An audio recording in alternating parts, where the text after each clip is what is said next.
dengan Fanny-nya dia. Tapi langsung kita masuk ke dalam fase draft pick di mana Grok dan Faramis sudah mulai di-ban dan Onyx berkesempatan untuk menjadi second picker. Oke, ini dia game pertama Grand Finale The Royal Bestie.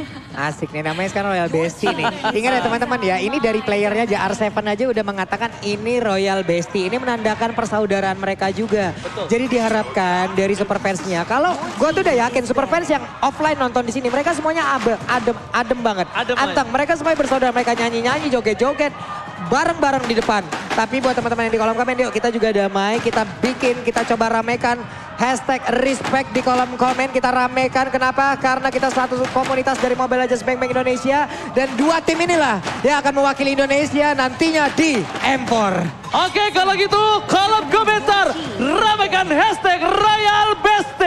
Ayo, coba. Absen, ayo bocil-bocil kehidupan. Ayo, teman-teman yuk, kita ramein yuk. Tapi Pak Pulu kita akan bahas draft sedikit. Oke. Grok ditutup Keyboy, Kadita Keyboy, Fanny Kairi, Akai Albert, Faramis juga ditutup Valentina. untuk seorang Clay. If Clay, respect band, power dari kedua belah hero. Aku melihat para pemain dari tim RRQ melepaskan sebuah Pakuito ataukah dia akan mengamankan hero lainnya. Di sini karena masih banyak hero yang lain tapi ternyata one-one untuk seorang Skylar. Wow. Game pertama. One-one satu kali lepas dan itu dipakai satu-satunya juga oleh RRQ Hosti. Kembali. Kembali kemarin. Dilepas. Akhirnya hari ini dilepas kembali. Dan ini yang menjadi pertanyaan loh. Onyx ini akan memikirkan sebuah hal seperti apa lagi. Tapi Pakito dan juga Valentina mereka amankan. Bedanya sekarang Valentina. Dulu dia bisa langsung mengamankan crossbow tank walaupun mungkin damage-nya berbeda. Iya. Tapi sekarang Harus pecahin dulu. harus pecahin dulu. Tapi aku bukan di situ. Powernya di sini adalah Valentina di pick ketika kiri akan ada Parsha. Iya. Kiri akan ada Parsha, Iya. kanan ambil Valentina itu. Dan ini picknya Pakuito bukan untuk Kairi kalau menurut aku. Yap. Untuk Boots. Karena akan bermain sandwich ketika kita tahu one-one, bermain one-one. Oke. Selalu akan ada di belakang bukan? Betul. Jadi satu-satunya yang bisa mencari one-one di belakang. Mungkin. Tapi akan ada sebenarnya Pakuito. ini pedang bermata dua loh. Pakito di saat ingin maju, ingin mengejar One-One. One-One punya WON aja. Lu ngegoceknya enak banget cuy. Hanya tinggal ngegocek, weakness lu pecah, lu lari ke kerumunan teman-teman, lu kelar Pak. Yes, Oke, itu tapi dia. Esmeralda. Wah. Cow. Tapi langsung link. Gua Tadi nggak- gue kira mereka pengen ambil retail dulu. Enggak, kalau gue kenapa enggak? Karena apa? Udah pasti one-one ini akan jadi makanan. Yep. Link dari dulu ketika one-one belum menjadi hero yang mungkin secondary. Sempatkan dia di tier S. Yang selalu first pick apapun akan di-ban untuk serang one-one. Itu emang makanannya Link di early. Kalau Linknya gak respon ke sana, makanya aku bilang dari awal, Pakuitonya akan di-boost. Karena harus ada assassin. Entah Link, entah Hayabusa. Tapi ternyata kita tahu Kairi. Ya, tapi dengan second pick seperti ini, Link di pick, Hilda langsung di-ban. Satu hero yang memang bisa mengganggu konsentrasi dari Link untuk melakukan farming. Dan ini sudah dibuang. Berarti tinggal satu roamer kira-kira yang bisa mengganggu lagi. Dan Balmond. Balmond adalah hero signature untuk Kairi. Tapi sejauh ini ya, Balmond untuk di playoff ini agak jarang kelihatan. Jarang Banget kelihatan. Hanya ada beberapa kali kemarin, hanya ada beberapa momen untuk digunakan. Kita lebih sering lihat di regular ya, daripada di Di playoff. regular buat Balmond. buset. Karena ini akan berat banget menurut aku Balmond. Kenapa? Pertama, oke, dia punya lethal counter retribution. Tapi Balmond adalah jungler jalan kaki. Benar. Jungler jalan kaki. Ya memang punya lethal counter retribution, bisa menang objektif, tapi nanti untuk tim fight jangka panjangnya, di mid late gamenya. Dan Jowhead di ban kemarin, waktu di babak playoff, berjumpa dengan Onyx Finn dengan Jowheadnya. Ini mematikan banget pergerakan dari Kairi ketika menggunakan steel cable dengan Fanny-nya dia. Selalu bisa di-eject, di-cancel semuanya. Dan ya, menurut ini adalah wise choice juga dengan melakukan banning trap Jowhead karena Unstoppable Force ini bisa selalu mengejar kemanapun Link bergerak. Dan Povius ban, Benedetta. Dan bahkan Opung, satu hal, ketika Jowhead di ban, bukan hanya mengejar di mana Link berada, nurunin Link. Itu yang lebih serem. Jatuh dari pohon. Jatuh dari tembok, jatuh dari pohon, itu lebih serem dibandingkan dikejar. Betul. Karena kalau dikejar, akan putus. Iya. Ya kan? Unstoppable Force itu bisa putus kalau kejauhan. Tapi kalau kedekatan, turun. Udah bukan turun. Pilih. Sekarang ambil god lane-nya. Kenapa? Roamernya tutup untuk sebuah surprise. Oke. Karena gameplay profesional player ketika di second phase dia nggak mau roamernya terlihat. Oke, ini Karena zaman sekarang bukan masalah carry lagi. Romer is the key juga. Betul, dan dengan dipiknya Irritel ya, dan di bandnya dari Povius. Sebenarnya ini band yang tak ada, dan satu lagi Ruby. Terbuka untuk Arkehosi. Ruby bisa potong Link, Ruby bisa potong dari Pakito juga. Setuju. Fredrin juga bahkan masih ada sebenarnya. Kalau Aku memang Ruby. cowoknya masuk jadi jungler. Aku Ruby. Ruby 100% aku setuju banget Ruby. Kenapa? Pertama, dia nutup Paquito, dia nutup Valentina, hero-hero Des jalan kaki, itu enak banget ditutup Ruby. Ada, kalau Lilia agak berat sih sebenarnya kalau Lilia ya. Ruby Parsha. Ruby Parsha bener. Itu dia, Ruby Parsha. Franco. Oh my He's God. back. Udah lama nih kita nggak ngeliat Franco ini dimiliki oleh Vin. Kita tahu bagaimana track recordnya ya. Ini adalah hero power dari masing-masing hero yang ada di RRQOC juga. Mancing mania mantapkah hari ini? Abang Vin dan last pick for Keyboy. Kalau menurut aku pribadi, mungkin ntar lo gameplaynya dia itu agresif, Chow ditutup, Kadita nggak ada, Matilda, Franco, Akai, Akai, cancel dan stun, Romer. Apakah Digi? Mau Digi, sebenarnya kalau Digi sulitnya nggak punya badan di depan, dan Lolita itu dia.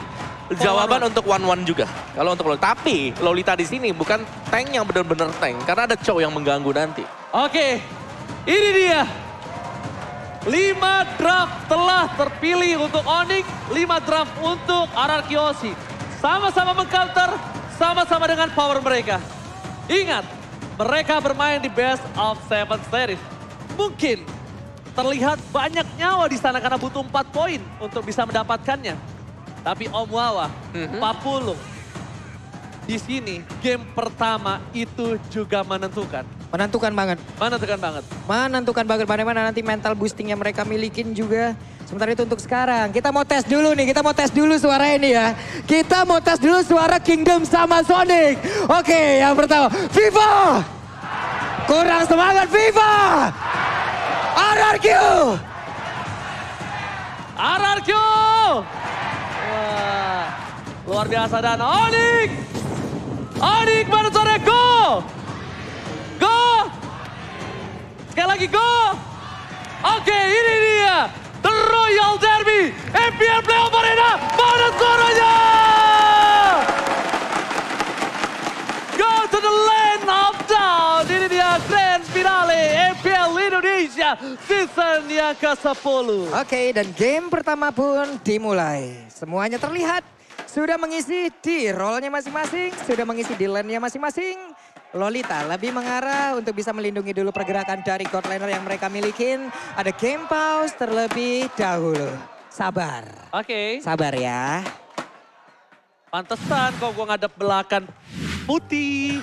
Gue langsung ngadep monitor gue. Oh, ternyata lagi pauce. Maaf. Lagi pause ya. Lagi pause. Ada game ini pause ya kalau teman-teman pertama ya. awal, gimana draft yang dari kedua belah pihak? Kalau ngelihatnya lebih balance ke arah dari Arkehosi sih. Karena mereka punya, ya satulah 1-1. 1-1 yang dari early-nya bisa lemah ketika berjumpa dengan Irritel. Nanti waktu team fight-nya bisa pecah. Oke. Dari 1-1-nya ya. Tapi memang harus ada spacing sendiri untuk 1-1. Kalau memang di gap Pakito ke gap dari Irritel sendiri, dia bisa dibersuah dengan sangat cepat sekali. Cuman kunci permainan dari Arkehosi, dari stats mereka sendiri ya, ini adalah R7. Karena berulang kali memang R7 dengan hero XP-nya dia. Seperti kalau dia pakai Esmeralda-nya kemarin bisa melakukan zoning out. Ini akan berbahaya. Jadi Onyx mereka harus bisa menghadapi dari R7-nya juga sebagai frontlaner ya nanti di mid game. Dan juga harus bisa berhadapan dengan Parsha Chow. Karena Chow lawan Link. Chow-nya waktu mau diganggu juga, dia masih punya Way of the Dragon. Oke, jadi bisa dibilang secara tidak langsung untuk head to head-nya Chow sama Link ini pergi ke rental bareng si Nurul. Cakep. Awas kena mental, adu retri sama Kairul. Kairul. Orang udah ganteng, orang udah tampan, ya Sama kan? orang udah bagus-bagus. Kairi jadi dirubah-rubah lagi. Teman-teman sabar, mudah-mudahan nanti ini untuk dari troubleshootingnya bisa segera kita fix. Bisa segera kita lanjutkan juga untuk gamenya karena kita tahu kalian juga udah gak sabar untuk menyaksikan bagaimana grand final ini. Tapi kalau gue pribadi ya, ngelihat match ini, siapapun memenangnya nanti, oke, itu adalah rezeki mereka atas perjuangan yang mereka lakukan. Oke. Cuman yang gue fokuskan adalah Dua tim ini yang akan membawa harum nama Indonesia nanti di kancah M4 World Championship. Dan doa gue juga udah pasti gue pusatkan untuk dua tim ini nanti ke depan agar bisa membawa piala yang telah lama melanglang buana ke negara lain teman-teman. Oke. Bawa pulang piala itu. Dan maka satu lagi buat kalian jangan lupa untuk beli tiket M4 ya. Jangan sampai kehabisan. Beli permen dapetnya Duren. Kameramen emang keren. Yeay menang banyak kameramen.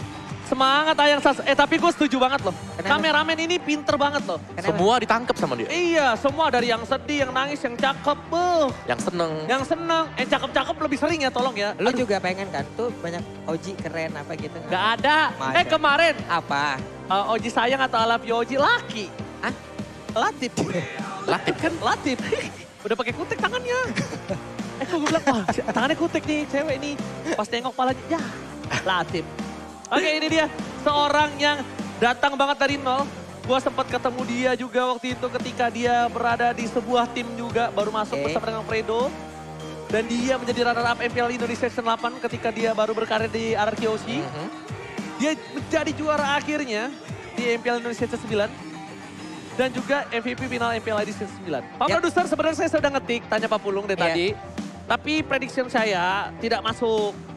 Kenapa? Karena Karena sinyal. ya itu. Jadi kalau menurut draft, by draft, entah mengapa, gue ngeliat Kairi ini bisa makan Albert di arah metode late game. Dan Kairi bisa makan seorang 1-1. Dan gimana caranya Scalar menjaga posisi. Jadi, entah mengapa, gue menuju ke arah Onyx. Kalau gue pribadi ya, Gue ke arah Onyx. kalau gue pribadi ngelihat untuk bermain cepat ya, ini draftnya sama-sama bagus. Bahkan bisa Betul. dibilang untuk RRQ jauh bagus banget juga draftnya gitu loh. Tapi untuk early game-nya early game-nya, Link bakal jauh lebih fleksibel untuk bisa menabrak siapapun gitu loh. Tapi early, ini gue megang RRQ banget. Early RRQ? Kalau early, kalau dari RRQ banget gue. aku RRQ selama dari fitnya udah level 4. Kalau gue yang gue rasakan dengan gue menggunakan one-one secara terus-menerus dengan melawan Link, ini akan menjadi target banget Pak di awal-awal. Ini akan menjadi target banget. Justru di early, 1-1 ini adalah makanan enak seperti yang gue bilang tadi. Itu tadi yang gue bilang. Tapi di early, 4 lawannya, 4 player RRQ itu early banget. Sedangkan di metode late game, menurut gue RRQ cuma depending on 1-1. Dan saya gue bilang draft kali ini, Onyx sedang mengungguli di game yang pertama. Dia tuh main sustain dengan adanya metode late game, karena mereka tahu di MPL Playoff Season 10, gak ada game yang cepat. Bener, dan jangan lupa juga sebenarnya Ji ya. Iritel, Pakito, ini yang bawa kita menang juga tadi. Iya. Betul. That's why ya, gue ngeliat kenapa Onyx kuat banget di late game. Dari draftnya. Ya, tapi early game-nya harus bisa dipegang dari Onyx ya. Kalau mereka memang jebol dari early game, game style dari RRQ Hoshi, mereka typically adalah tim yang suka untuk langsung ambil objektif setelah dapetin point kill. Itu yang berbahaya. Betul. Dan satu hal, Pung. RRQ punya satu senjata yang benar-benar gak kelihatan seperti tombak yang tajam. Apa itu? Esmeralda-nya R7. Esmeralda, iya. Nah ya, Esmeralda-nya. R7 itu power banget pakai Esmeralda dari season 8. Bayangin, sampai 3 season, 2 ya? 8, Esmeralda udah lama banget. Enggak, bukan Esmeralda. 8, 9, 10 sekarang. 3 season. 10 ini. 10 ya? Berarti 3 season, 8, 9, 10. Iya 3 Susah season. banget ngitung. Kan dari season kemarin juga ya Esmeralda 6 gitu. Season 8 ini, R7 power banget. Tapi ya Esmeralda memang ya dari itemnya dia juga ini rata-rata dengan full defense item. Dia udah bisa nabrak-nabrak ke belakang. Dan tebel banget untuk bisa menembangkan Esmeralda. Store skill butuh banyak juga untuk bisa tumbangin dia. Cuman kalau nggak salah di bagian sana itu kan ada Iritel. Sini. Ya, itu ada Iritel, ada juga charge dari Lolita nanti yang bisa menghentikan Esmeralda. Karena kalau Esmeralda tidak bisa menggunakan Stardust Dance-nya, itu gak bakal regen juga dia. Ya, betul. Kemarin kita sempat melihat dan kita bakal lihat menuju ke arah draft kali ini. Retribution Kairi kembali mengamankan Little Wonder. Yap. Di sisi bottom lane, seperti kata Pulung dan juga Om Wawa dan juga Ranger Mas. Kalau para pemain dari tim Onyx, ini bakal coba untuk mendominasi di early-nya dengan adanya 1-1 di arah bottom lane. Yes, style prediction. Di mana Onyx, Papulun dan Ranger Mas, Om Wawa dan juga caster Inggris lainnya menuju ke arah RRQ OC. Oke, ini adalah predik yang memang sudah terlihat. Ada 4 untuk RRQ, 2 untuk Onyx. Prediksi, just prediksi. Dan untuk sekarang di bagian bawah, ada pergerakan. Ini yang gue sebutkan tadi. Antara Link, belum lagi sekarang punya Lolita, Guardian Bulwark-nya akan menjadi pengacau sistem dari Swallow Pack 1-1 loh. Ini bakal sangat-sangat mengacaukan sekali karena untuk sekarang 1-1 masih mencoba untuk bisa maju ke bagian depan. Ada Tempest Blade dikeluarkan pula. Satu hit terakhirnya berhasil mendapatkan first blood dan 1-1 dihancurkan. Dan itu dia satu-satunya makanan Kairi. Nggak mungkin Kairi nge-pick off yang lainnya kecuali Farsha. Tapi kali ini Albert bisa untuk mengamankan objektif gaming. Karena apa? Tidak ada Tempest of Death, tidak ada Retribution. Sudah bisa dipastikan. Karena Kyoshi akan mengamankan satu buah turtle yang pertama. Oke. Para pemain dari tim Onyx Esports, mereka udah harus coba untuk mundur karena tidak mungkin melakukan kontes di depan. Oh, seperti yang sudah saya duga. Tidak mungkin di kontes. Yap. Jungler pasti mengamankan satu buah turtle karena Retribution di bawah didapatkan. Tempest of Blade, Kairi nggak punya defensif, Kairi nggak punya ofensif. Plus sekarang Kairinya menggunakan Link. Ada objektif yang jauh lebih penting daripada itu semua. Purple Buff. Mendadak di sini Purple Buff itu udah sangat berharga. Tapi di tangan Link, ini adalah tujuan utama kehidupannya loh. Oke, dan juga ini lawannya adalah Demon Slayer ya. Dari Linknya dengan Killing Spree-nya, Demon Slayer dari Cho yang lebih cepat untuk mendapatkan buff. Jadi mungkin di awal, Gold memang menjadi target dari Onyx Esports. Tapi kebalikannya dari Arkehoshi, mereka bisa dapetin untuk objektif. Mereka bisa main dan mereka ini berada di seputar dari XP Lane. Masuk ke dalam jungle dari Onyx Esports juga bisa untuk menekan Kairi untuk tidak mendapatkan item lebih cepat. Yes, dan Finn kita lihat dengan Franco-nya, bahkan kalau dia mencoba untuk menggigit Kiboy pun menurut aku pribadi nggak apa-apa. Kenapa? Kiboy ini, dia early seperti ini, dia masih lembek. Dia nggak terlalu keras seperti nanti di metode late game. Jadi kalau misal dapat cewek atau Kiboy selama bukan Sans, nggak masalah. Dan bahkan di depan sana, Wave Dragon telah dikeluarkan seorang Albert. Tapi lihat, masih ada Purify di tangan dari seorang Sans yang tidak akan coba di follow up. Para pemain dari tim, Onyx Esports masih mau lebih. Defense terjadi, bergerak belakang. Kairi dan ternyata satu buah Temple Poplar. Tidak bisa diberhentikan pergerakannya.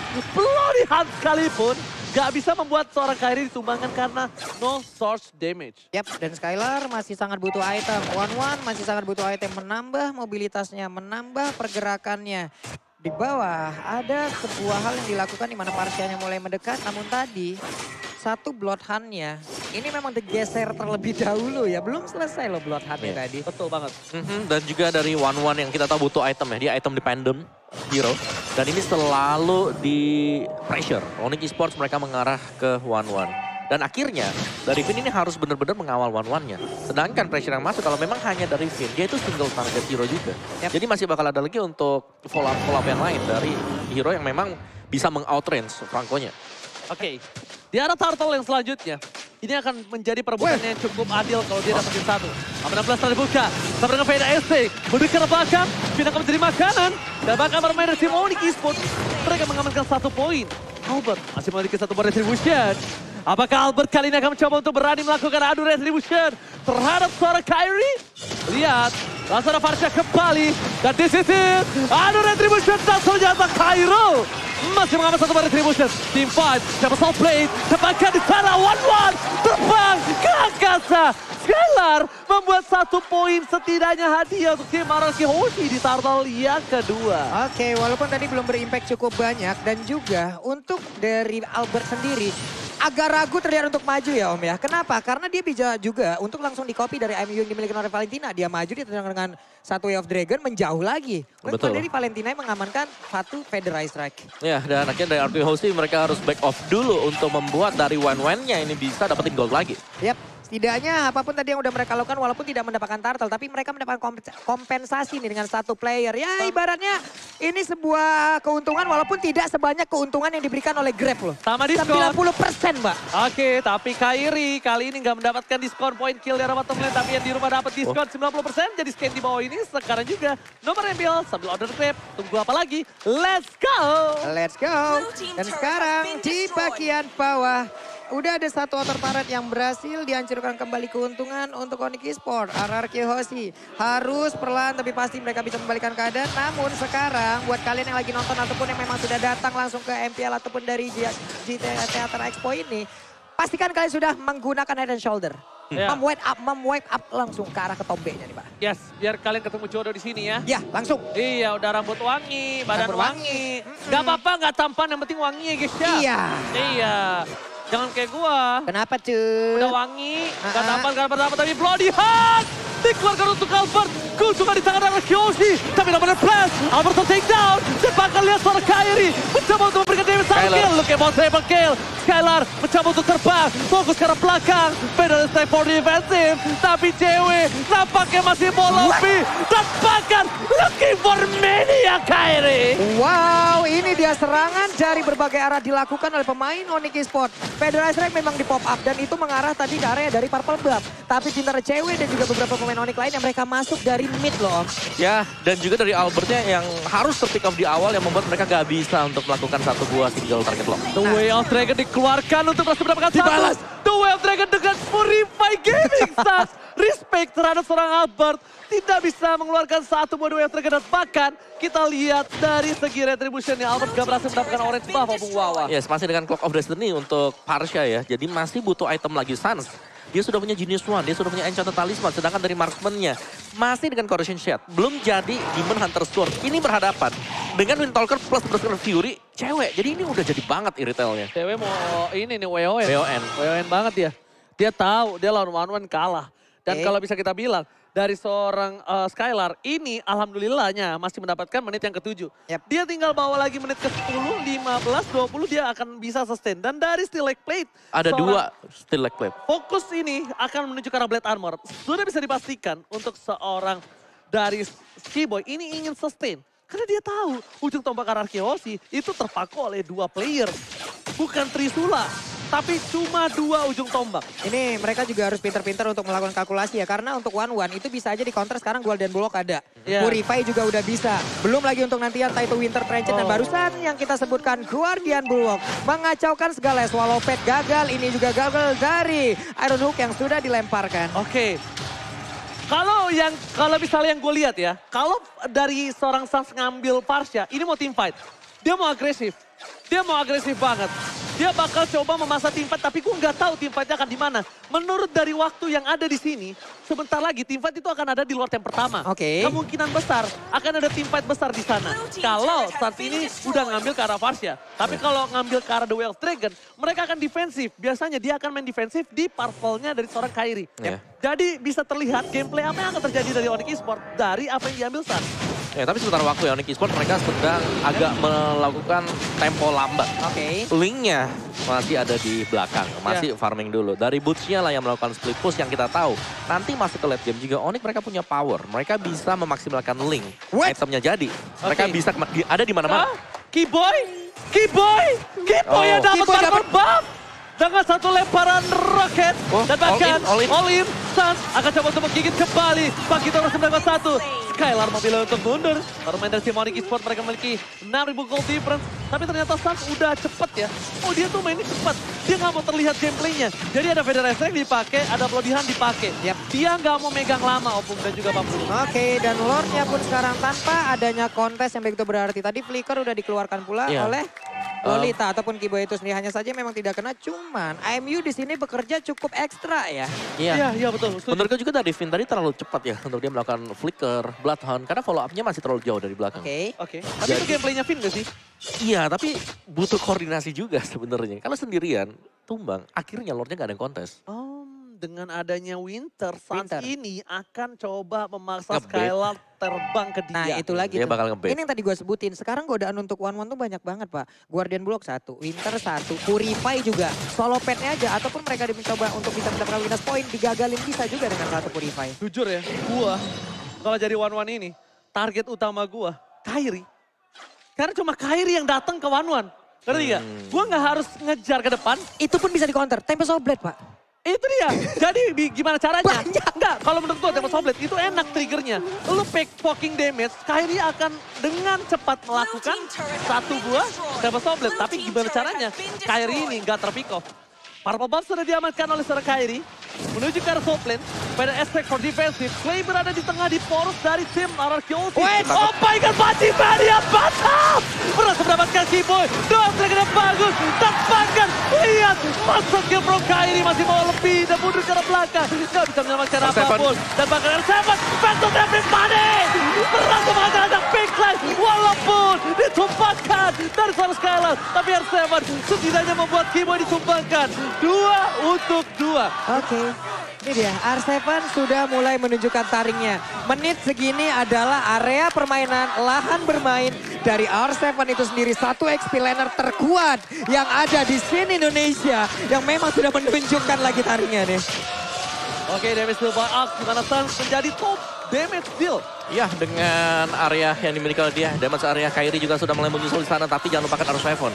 Clay, ini bisa menjadi kombinasi untuk Arkehouse kembalikan keadaan. Satu Falling Star Moon yang bisa di follow up juga dengan Fedor Airstrike. Dan Sans, atau bahkan mungkin dengan Marksman ya, dari Iritel yang range-nya nggak terlalu besar. Kalau memang bisa terkena combo. Tapi Arkehouse mereka harus berhati-hati. Karena Iron Hook dari Finn tadi berulang kali ketika miss langsung dibalaskan dengan serangan Onyx Force. Dan Players Gold by OBS Gold masih untuk Kairi dan juga cewek. Oke, dan kalau misalnya kita lihat, satu momen teamfight tadi yang berhasil didapatkan oleh Finn itu berhasil membuat waktu lebih lama untuk Skylar. Makin lama, Skylar makin kuat, Clay makin kuat. Yep. Dan bisa kita bilang, di mana akankah cewek ini akan terkena trauma dari R7 kembali? Oke. Seperti Royal Derby di Upper Bracket. Tapi lihat, Waduh. Albert terperangkap, tiba-tiba Kairi masih mau lebih. One utama, 1-1, dan ternyata double kill didapatkan cewek. Ini bencana, lock terbuka, tapi bloody hand, triple kill. Looking for Maniac, nampaknya R7 kalau masuk, dia bisa ditumbangkan. Apakah bakal coba di-aim? Oh my god, ini cukup berbahaya. Bester menggunakan sangat bebas. Para pemain tim Arkehouse, tersisa 2. Fokus ke base-nya. Ini bencana untuk Arkehouse. Mereka harus clear minion. Dan bahkan, apakah Deden save from Arkehouse, tapi nampaknya Oni berhasil mengamankan game yang pertama. Di game yang pertama berhasil diamankan.